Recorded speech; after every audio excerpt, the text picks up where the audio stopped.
গল্পের শুরুতে আমরা সোলেন নামে এক মহিলাকে দেখি যার বয়স ৩২ বছর। সে দেখতে খুব সুন্দর আর একটা আর্ট গ্যালারি চালায়। সোলেন অনেক শিক্ষিত, বুদ্ধিমতী আর পুরাপুরি স্বনির্ভর, কিন্তু তার জীবনে একটা ফাঁকা জায়গা রয়ে গেছে। ৫ বছর আগে তার ডিভোর্স হয়ে গিয়েছিল। এখন সে তার মেয়ের সঙ্গে লস অ্যাঞ্জেলেসে থাকে। সোলেন তার মেয়েকে খুব ভালোবাসে আর ওর যত্ন নেয় মন দিয়ে। সোলেন তার মেয়ে আর মেয়ের বন্ধুদের গাড়িতে তুলে প্রাক্তন স্বামীর বাড়িতে ছাড়তে যাই। সেখানে তার প্রাক্তন স্বামী তাকে নিজের নতুন বউয়ের সনে পরিচয় করানোর জন্য আর খাওয়ার জন্য ঘরের ভেতর ডাকতে থাকে, যেন তাকে নিজের নতুন জীবনটা দেখিয়ে একটু জ্বলে উঠতে বাধ্য করে। কিন্তু সোলেন ঘরে ঢুকতে অস্বীকার করে। তারপর সে বাচ্চাদের নামিয়ে দিয়ে নিজের বাড়িতে ফিরে আসে। আয়নার সামনে দাঁড়িয়ে সে নিজের সনে কথা বলতে বলতে বলে কিভাবে তার প্রাক্তন স্বামী তার জীবনটা নষ্ট করে দিয়েছে। আসলে সোলেনের স্বামী তাকে ধোঁকা দিয়েছিল, সেই কারণেই তাদের ডিভোর্স হয়। কিছুক্ষণ পর সোলেনের প্রাক্তন স্বামী তার বাড়িতে আসে আর জানায় যে তাকে খুব দরকারি কাজে বাইরে যেতে হবে। তাই সে সোলেনকে অনুরোধ করে যেন সে বাচ্চাদের কোছেলা নিয়ে যায়। সোলেন এটা করতে চাইছিল না, কিন্তু না করে উপায় ছিল না, তাই সে রাজি হয়ে যায়। সোলেন প্রস্তুত হয়ে মেয়েকে আর তার বন্ধুদের কোছেলা মিউজিক ফেস্টিভ্যালে নিয়ে যায়। তার প্রাক্তন স্বামী তাদের জন্য ভিআইপি পাসের ব্যবস্থা করেছিল, যাতে ওরা ভালো করে ফেস্টিভ্যাল উপভোগ করতে পারে।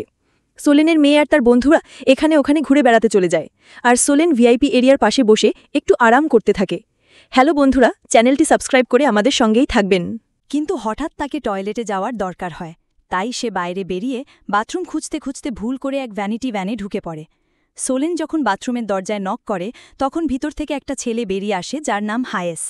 সোলেন তখন বাথরুম ব্যবহার করার জন্য ভেতরে যায়, আর হায়েস একটু কনফিউজ হয়ে যায়।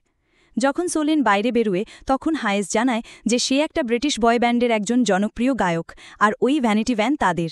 এটা শুনে সোলেন একটু লজ্জা পায়। হায়েস বলে সে কিছুক্ষণ পর পারফর্ম করবে। হায়েস মাত্র ২২ বছরের, কিন্তু তার চাম, ব্যক্তিত্ব আর হাসি মানুষকে সহজেই আকর্ষণ করে ফেলে। হায়েস সোলেনের প্রতি আকৃষ্ট হয়ে পড়ে। সে সোলেনকে একটা ড্রিঙ্ক অফার করে। এই দুজনের মধ্যে কিছুক্ষণ কথাবার্তা হয়। সোলেন বলে আসলে বাচ্চাদের আনার কথা ছিল তার প্রাক্তন স্বামীর, কিন্তু শেষমেশ তাকে নিজেকেই আনতে হয়। এই সময় স্টাফ এসে হায়েসকে ডাকে যেন সে পারফর্ম করার জন্য তৈরি হয়। এরপর কনসার্ট শুরু হবার আগেই ব্যান্ডের সব সদস্যরা ভিআইপি ফ্যানেদের অটোগ্রাফ দিতে শুরু করে। সেখানে সোলেন ও তার মেয়ে আর মেয়ের বন্ধুদের সঙ্গে উপস্থিত ছিল। সোলেন তাদের হায়েসের সঙ্গে আলাপ করিয়ে দেয়। সোলেনের মেয়ের বন্ধুরা হায়েসকে বলে যে সোলেনের একটা আর্ট গ্যালারি আছে আর তা সেখানেই একবার নিশ্চয় যাওয়া উচিত। এরপর কনসার্ট শুরু হয় আর হায়েসের গ্যান্ড স্টেজে পারফর্ম করতে শুরু করে। সবাই খুব মজা করতে থাকে, কিন্তু পারফরম্যান্সের মাঝে হায়েস গান থামিয়ে সোলেনের জন্য একটা গান গায়। সোলেন ঠিক বুঝে যায় ওর জন্য রিতানটা, আর আস্তে আস্তে তার মন বল যেতে শুরু করে। পরের দিন সোলেনের জন্মদিনের পার্টি হয়। তার বাড়িতে অনেক অতিথি আসে। তার বাইশে অনেক পুরুষ তার সঙ্গে ফ্ল্যাট করে আর ডিনারে যাওয়ার অফার দেয়, কিন্তু সোলেনের কাউকেই ভালো লাগে না। এর পরের দিন সোলেন তার আর্ট গ্যালারিতে ছিল আর কাজ করছিল। তখন এক এমপ্লয়ি এসে জানায় যে বাইরে অনেক ভিড় জমেছে, কারণ গ্যালারিতে একজন ফেমাস ছেলে এসেছে, তাই সে যেন তাড়াতাড়ি বাইরে যায়। সোলেন গিয়ে দেখে হায়েস দাঁড়িয়ে আছে। তাকে দেখে সে খুব অবাকও যায়। হায়েস বলে যে সে নিজের বাড়ির জন্য কিছু আর্ট কিনতে এসেছে। সোলেন তখন তাকে গ্যালারির আর্ট দেখাতে শুরু করে। দেখে মনে হয় হায়েস খুব আগ্রহী, কিন্তু আসলে সে সোলেনের সঙ্গে দেখা করতে এসেছে। হায়েস গ্যালারিতে থাকা প্রায় সবকিছু কিনে ফেলে। তখন সোলেন বলে তার এক বন্ধুর গুদামঘর বা ওয়্যারহাউসে আরও ভালো আর্ট আছে, এগুলো হয়তো হায়েসের পছন্দ হবে। এই শুনে হায়েস সেখানেই যাবার বায়না ধরে। সোলেন তখন তাকে মিডিয়ার নজর এড়িয়ে নিজের বাড়িতে বসিয়ে তার বন্ধুর ওয়্যারহাউস 2B যেতে নিয়ে যায়। সেখানে সোলেন তাকে বিভিন্ন আর্ট দেখাতে থাকে আর দুজনের মধ্যে কথাবার্তা চলতে থাকে।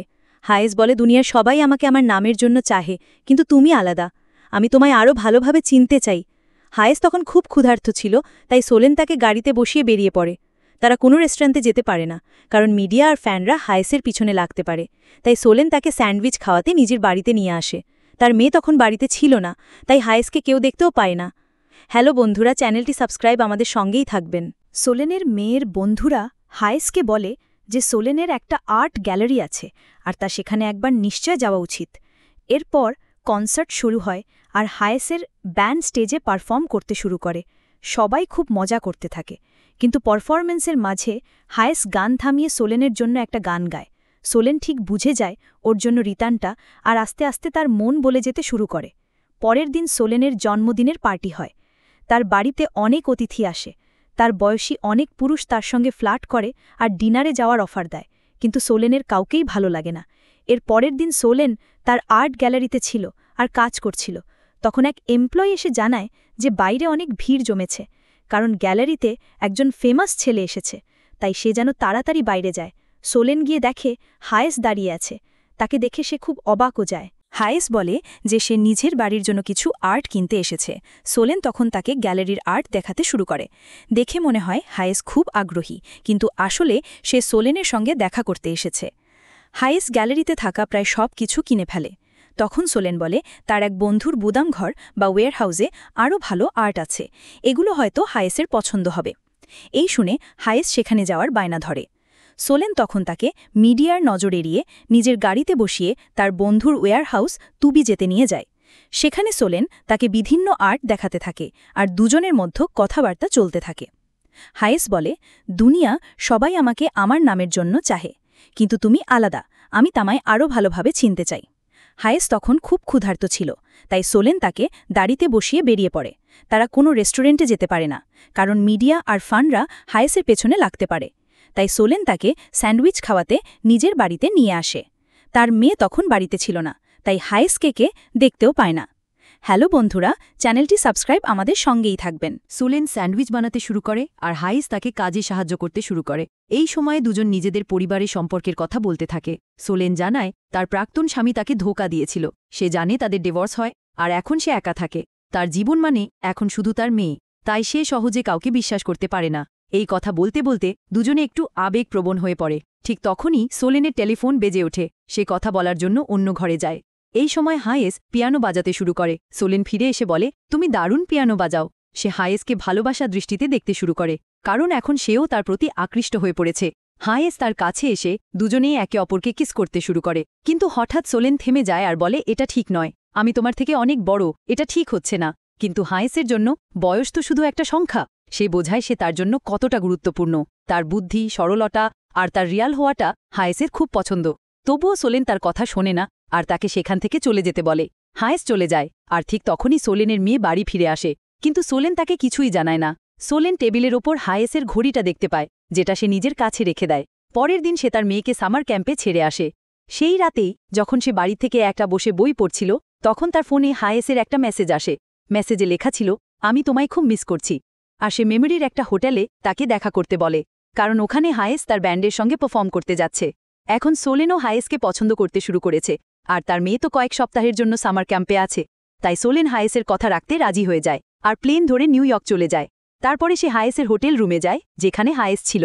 সোলেনকে দেখে হায়েস খুব খুশি হয়। দুজনে একসঙ্গে অনেক সময় কাটায় আর একে অপরের আরও কাছাকাছি চলে আসে। হায়েস তখন সোলেনকে তার সাথে ইউরোপে যেতে বলে, যেখানে সে তার ব্যান্ডের সঙ্গে কনসার্ট করতে যাচ্ছে। সোলেন রাজি হয়ে যায়, কিন্তু বলে যে তাদের সম্পর্কটা সিক্রেট রাখা ভালো। তারপরে হায়েস সোলেনকে তার ব্যান্ডের লোকজনের সঙ্গে আলাপ করিয়ে দেয় আর বলে সোলেন তার আর্ট কনসালটেন্ট। তারপরে তারা ইউরোপে যায়।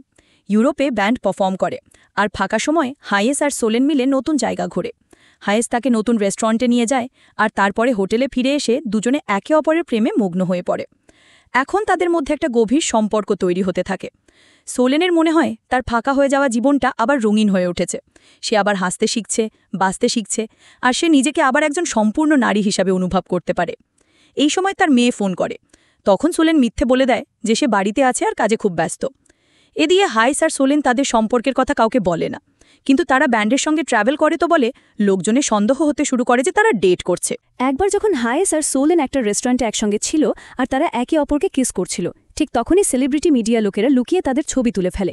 পরদিন হায়েস আর সোলেন একটা রিসর্টে ছিল, যেখানে হায়েসের ব্যান্ডের সদস্যরা আর তাদের গার্লফ্রেন্ডরা ছোট জামাকাপড় পরে সুইং পুলের পাশে ছিল। এগুলো দেখে সোলেনের একটু অস্বস্তি লাগে, কারণ মেয়েগুলো ছিল খুব ইয়াং আর দেখতে সুন্দর। তারপরে সোলেন হায়েসের সঙ্গে পুলে গিয়ে বসে থাকে। ব্যান্ডের অন্যান্য সদস্যরা তখন জেনে গেছিল যে ওদের দুজনের মধ্যে কিছু চলছে। মেয়েরা সোলেনকে তার বয়সের মেয়েকে নিয়ে খোঁচা মারতে শুরু করে, কিন্তু এসব মেয়ে হায়েসের কিছু যায় আসে না। তারা সোলেনকে জিজ্ঞেস করে, তুমি কিভাবে আলাপ করলে? তখন সোলেন বলে, হায়েস আমার জন্য একটা গান গেয়েছিল। এই শুনে ব্যান্ডের অন্যান্য সদস্যরা বলে, এই গানটা তো আমরা বানিয়েছিলাম, আর যখনই কোনো মেয়ে আমাদের ভালো লাগতো তখন আমরা এই গানটাই গাইতাম, আর হায়েস আগে বড় বয়সের অনেক নারীর জন্য এই গান গিয়ে তাদের সঙ্গে সম্পর্ক তৈরি করেছে। এই কথা শুনে সোলেনের খুব খারাপ লাগে আর সে চুপচাপ নিজের ঘরে ফিরে আসে। তার পিছন পিছন হায়েস আসে আর দুঃখ প্রকাশ করে, কিন্তু সোলেনের মনে হয় হায়েস হয়তো তাকে শুধু ব্যবহার করছিল আর সে আবারও ঠকেছে।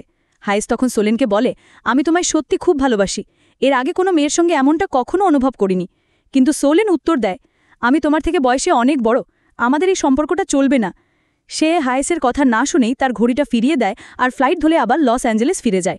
বাড়ি ফিরে সোলেন দেখে হায়েস তাকে সেই পেন্টিংটা উপহার দিয়েছে, যেটা সে তার বন্ধুর ওয়্যারহাউসে দেখে বলেছিল, এই পেন্টিংটা আমার খুব পছন্দ।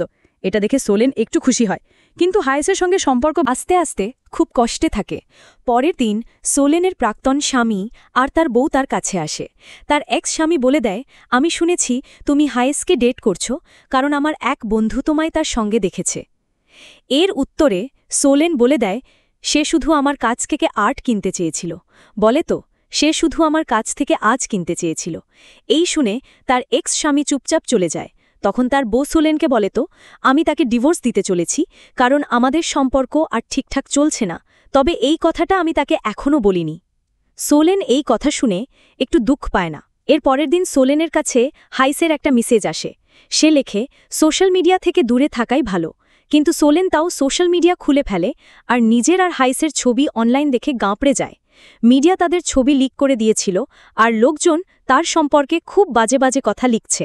তার পরিচিতারা মেসেজ করে নানা প্রশ্ন করতে থাকে, কিন্তু সোলেন কাউকে কিছু উত্তর দেয় না। যখন সে তার মেয়েকে সামার ক্যাম্প থেকে আনে যায়, তখন অনেক লোকজন হাইসকে নিয়ে তাকে প্রশ্ন করে তাকে বিরক্ত করতে থাকে। তার মেয়ে যখন জানতে পারে যে তার মা তাকে মিথ্যে বলেছিল, তখন সে খুব রেগে যায়। কিন্তু যখন সবটা ঠিক মতো বোঝে, তখন সে তার মাকে মাফ করে দেয়। সোলেন তার মেয়েকে বলেন, লোকজন আমার আর হাইসের সম্পর্কটাকে এজন্য মেনে নিতে পারছে না, কারণ আমি তার চেয়ে বয়সে বড়। যদি আমি তার থেকে বড় না হতাম, তাহলে হয়তো কাউকে কিছু বলার থাকত না। তার মেয়ে তাকে পুরোপুরি সাপোর্ট করে আর বলে, মা তুমি হাইসের সঙ্গে দেখা করো, নিজের মনের কথা শুনো। এরপর সোলেন কারো কথা না শুনে সোজা হাইসের কাছে যায়। হ্যালো বন্ধুরা, চ্যানেলটি সাবস্ক্রাইব আমাদের সঙ্গেই থাকবেন। যে তখন একটা রেকর্ডিং স্টুডিওতে গান রেকর্ড করছিল। সোলিনকে হাইসকে দেখে খুব খুশি হয়। তারা একে অপরকে ক্ষমা করে আর আবার তাদের সম্পর্কটা নতুন করে শুরু করে। তারপর দুজনে নিজের সোশ্যাল মিডিয়া অ্যাকাউন্ট ডিলিট করে দেয় আর একসঙ্গে ঘোরাঘুরি করতে থাকে। হাইস এখন সোলেনের বাড়িতেই থাকতে শুরু করে। তবে সোশ্যাল মিডিয়ায় এখনও লোকেজন তাদের ট্রোল করে চলেছে। এমনকি সোলেনের মেয়েকেও অনেক বাজে কথা শুনতে হচ্ছে। তাদের বাড়ির বাইরে দিন রাত মিডিয়া ভিড় করে থাকে। একদিন সোলেনের এক সহজ বাঙ্ক তার বাড়িতে এসে বলেন, হাইসের সঙ্গে তোমার সম্পর্কের জন্য আমাদের মেয়েকেও অনেক কিছু সহ্য করতে হচ্ছে।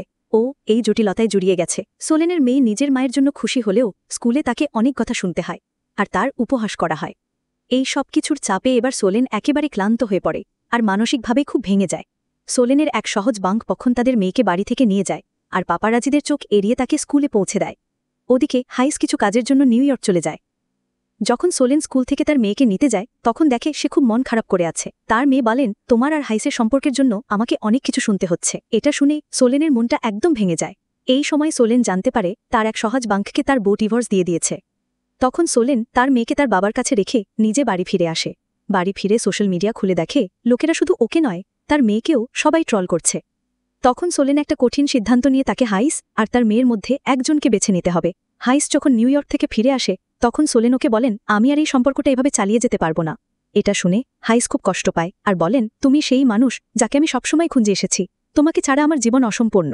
সোলেন বলেন, আমি তোমাকে ভালোবাসি হাইস, কিন্তু আমি আমার মেয়েকে কষ্ট দিয়ে আর এগোতে পারবো না। এই বলেই সে চলে যায়। কিছুক্ষণ পর হাই সোলেনের বাড়িতে আসে আর বলেন, 5 বছর পর যখন তোমার মেয়ে বড় হয়ে কলেজ শেষ করবে, তখন কি আমরা আবার আমাদের সম্পর্ককে একটা সুযোগ দিতে পারি? ওদের পক্ষে একে অপরের থেকে আলাদা হওয়া খুব কষ্ট করেছে, কিন্তু জরুরি ছিল। হাইস নিজের ঘড়িটা টেবিলে রেখে চুপচাপ চলে যায়। এরপর সোলেন আবার তার আগের জীবনে ফিরে যায়, কিন্তু তার মনেও একটা ফাঁকা জায়গা রয়ে যায়। ওদিকে হাইসও নিজের মতো করে সামনে এড়িয়ে যাওয়ার চেষ্টা করে। এইভাবে 5 বছর কেটেছে। সোলেনের মেয়ে এখন কলেজ শেষ করে একটা ভালো চাকরিতে ঢুকে গেছে। একদিন হাইস হঠাৎ সোলেনের সঙ্গে দেখা করতে তার আর্ট গ্যালারিতে আসে। এখন সে আগের থেকেও একটু পরিপক্ক দেখা হয়। মুখে দাড়ি হয়েছে আর সেই পুরনো ফান্ডেল উন্মাদনা আর নেই। তবু হাইসের চোখে আজও সেই একই ভালোবাসা, সেই অসমাপ্ত প্রেম। দুজনে একে অপরের দিকে তাকায় আর সেই চোখে আবার ফিরে আসে সেই পুরনো ঝিল্লে। একটা ধীর, গভীর আর সত্যিকারের ভালোবাসার চুম্বনে তারা তাদের অসম্পূর্ণ প্রেমকে পূর্ণতা দেয়। আর এখানেই শেষ হয় এই সুন্দর গল্পট। বন্ধুরা, যদি আপনাদের এরকম একটা সুযোগ আসে, আপনারা কি কোনো সেলিব্রিটি সঙ্গে সম্পর্কে যেতে চাইবেন? সম্পর্কে আসলে কেন আসবেন আর না আসলেও বা কেন আসবেন না? কমেন্ট করে জানাকে ভুলবেন না। ভিডিওটা শেষ পর্যন্ত দেখার জন্য ধন্যবাদ। ভালো লেগে থাকলে লাইক, শেয়ার আর চ্যানেল সাবস্ক্রাইব করে বেল আইকন প্রেস করে দিন, যেন পরের ভিডিও মিস না হয়। ততদিন পর্যন্ত বাই বাই। হ্যালো বন্ধুরা, চ্যানেলটি সাবস্ক্রাইব আমাদের সঙ্গেই থাকবেন।